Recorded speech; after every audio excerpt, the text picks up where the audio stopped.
tātad esam pie mūsu pašu ražotas plazmas.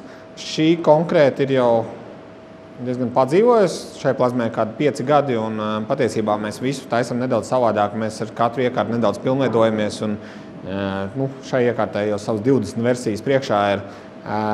Kāpēc izvēlēties plazmu?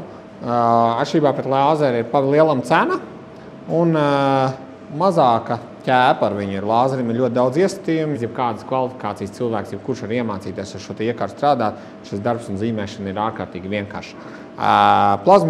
Plazmu un ar gāzes deglu aprīkot plazmu pamatā izmanto lauksaimniecībā, mežstrādes, traktoru remontos, lauksaimniecības tehnikas, kaut kādu detaļu veidošanai. Būvniecībā arī, piemēram, angāriem kaut kādas flanšas taisīt un kaut kādas tādas lietas. Katrā ziņā tādām rupju detaļu griešanai. Mēs uzstādām dažādas plazmas. Pirmkārt jau sākšu ar laukumiem.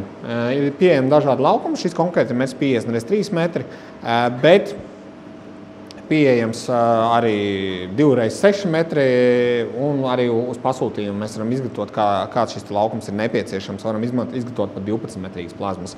Runājot par avotu, mēs pamatā izmantojam LGK avotus.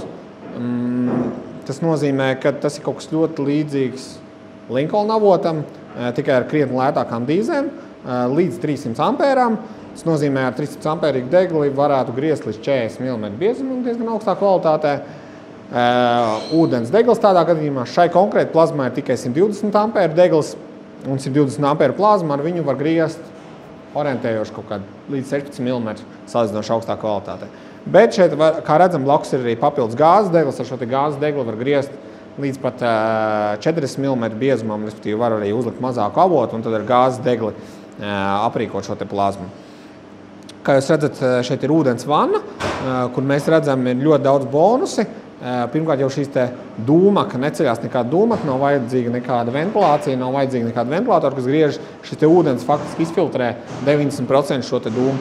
Otrā lieta, tiek nodzesēta arī šī detaļa, un plānākas detaļas nevērpjās tik ļoti. Viņas paliek faktiski, praktiski no plazmas var ņemt vēsas detaļas jau nost.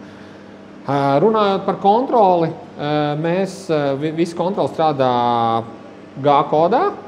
Mēs esam sagatavojuši visu tā, lai tas būtu viss vienā programmā, viss notiktos plūstoši no detaļas uzzīmēšanas līdz nestingam, līdz pašai failu sagatavē. Viss ir plūstoši un vienā programmā tā nav jāveic nekādas konvertācijas, kur rodas parasti kaut kādas kļūdas un kaut kāds cilvēcīgais efekts. Un tas ir salīdzinoši vienkārši uztaisīts. Iekārtē mēs vienmēr uzstādām 3 pakāpju augstuma kontroli. Tas nozīmē, ka